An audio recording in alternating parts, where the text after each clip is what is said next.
Hola, ¿cómo estás? Quiero brindarte un gran y cariñoso saludo en el nombre de nuestro Señor Jesucristo. Nuevamente continuamos en este proceso de compartir ciertos elementos y reflexionar acerca de la epístola, esta carta hermosa que Pablo, por medio de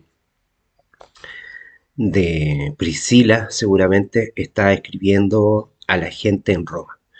Una carta de vital importancia. Quisiera en esta oportunidad centrarme en ese aspecto, en la importancia de la epístola, la importancia de la carta hacia la iglesia naciente, a la iglesia que ya llevaba aproximadamente a lo mejor 30 años de existencia, y vamos a citar algunos elementos importantes de algunos pensamientos de algunos escritores bíblicos, de algunos teólogos cristianos que hicieron mención a esto, lo importante de esta carta y la verdadera obra maestra del Nuevo Testamento, como se atrevieron a llamar algunos.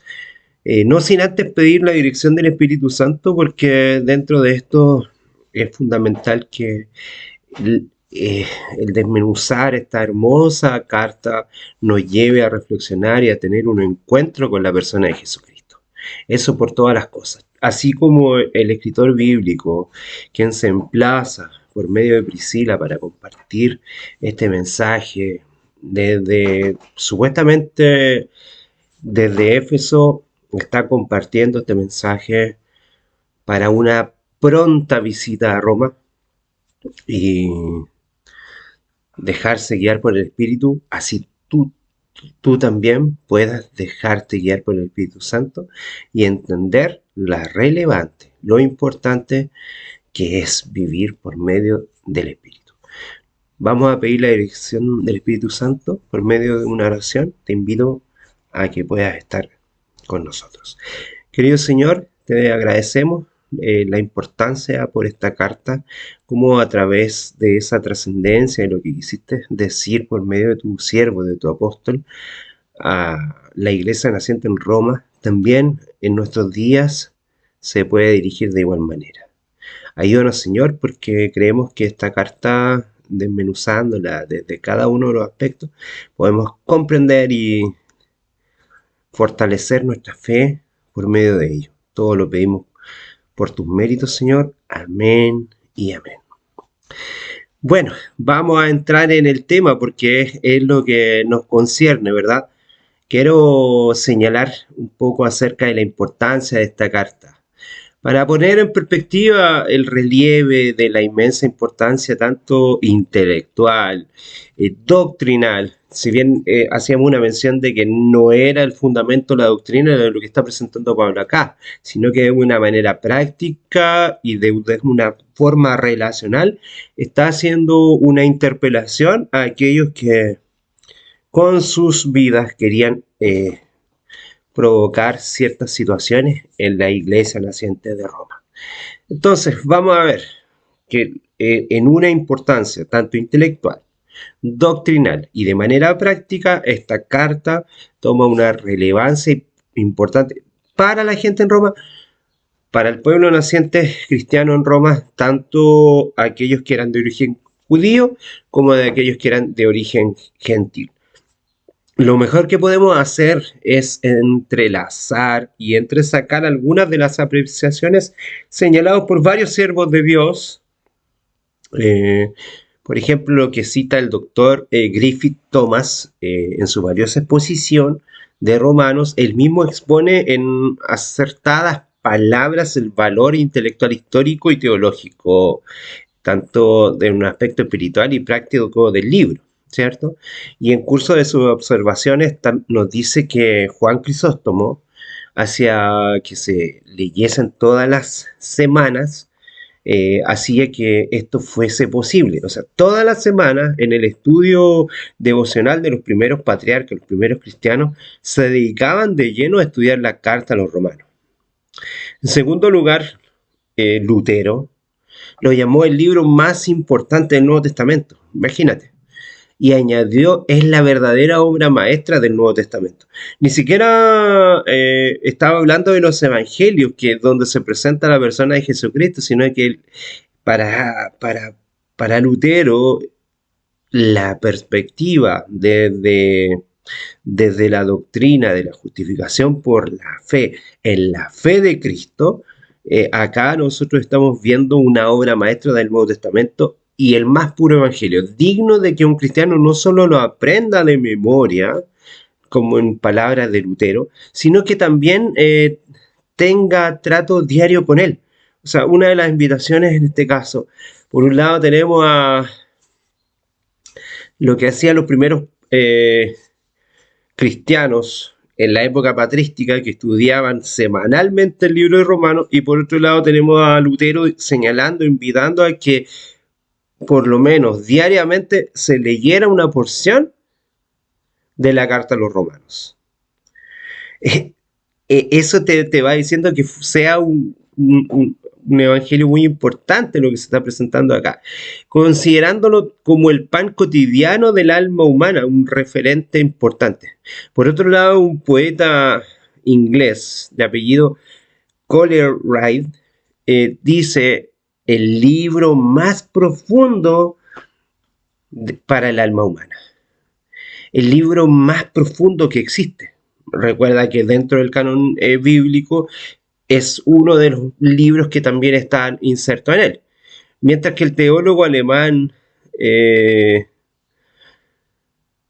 Melanchthon dice lo siguiente: lo copió 2 veces de su propia mano para llegar a conocerlo de una manera más íntima.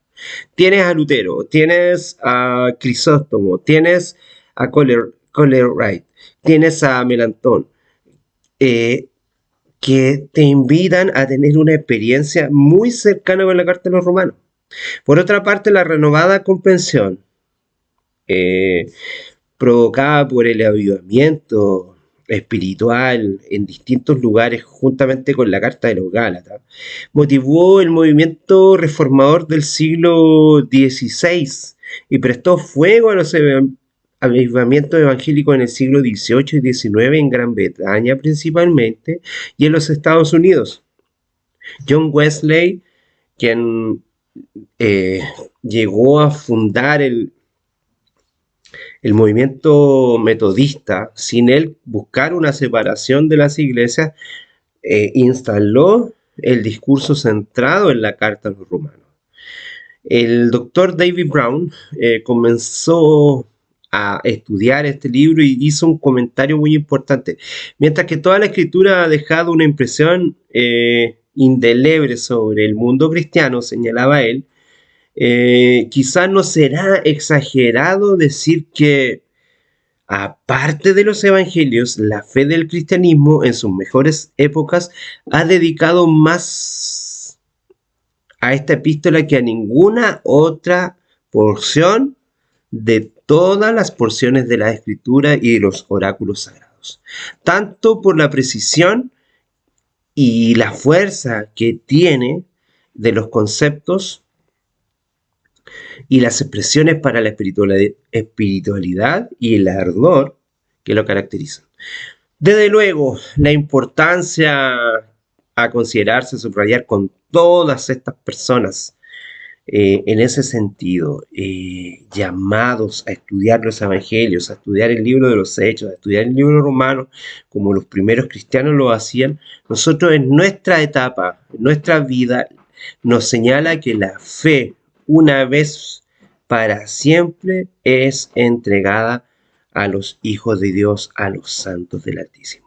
Y en un momento también, desde una mirada doctrinal de la epístola, nosotros dijimos que, si bien es cierto, no es la principal señal que está puesta en la carta, el interés y el aprovechamiento de la epístola hacia los romanos en la totalidad de la obra epistolar del apóstol Pablo, lo que hace permitir y discernir el momento que representa en el desarrollo de la exposición de las sublimes verdades que están ahí, de la forma en que fueron reveladas. Desde luego sería ridículo suponer que Pablo hubiese recibido todo el contenido de su pensamientos en su depósito como que se le hubiese estado dictando esta carta, como muchos pensadores literales creen, sino que esto también amerita la relación que él tenía con nuestro Señor Jesucristo. Esto comenzó en su llamado en el camino a Damasco. Y quizás desde antes, toda la formación que lo precedía de un deseo de buscar a la persona del Señor y la logra encontrar en Cristo camino a Damasco. Desde ahí constituye una cercanía en la palabra del Señor. La revelación con él fue gradual y de manera progresiva, como se destaca, por ejemplo, en Hechos 26, verso 16. Quiero leer este pasaje para que tú lo sientas y lo puedas vivir. Busca en Hechos capítulo 26, versículo 16, y verás lo que se sostiene en este fundamento. Mira, Hechos 26, versículo 16, dice lo siguiente. Levántate hoy, me he aparecido ante ti, porque te he elegido para que seas mi siervo y para que seas testigo de lo que has visto y de lo que te voy a mostrar. Con este versículo quisiera terminar este mensaje para dejarte invitado a que podamos profundizar de manera más centrada en este principio, tanto desde lo doctrinal como desde la manera práctica, cómo esta carta impactó tanto la vida del apóstol. Que el Señor te bendiga grandemente. Gracias, como decimos nosotros, gracias y paz.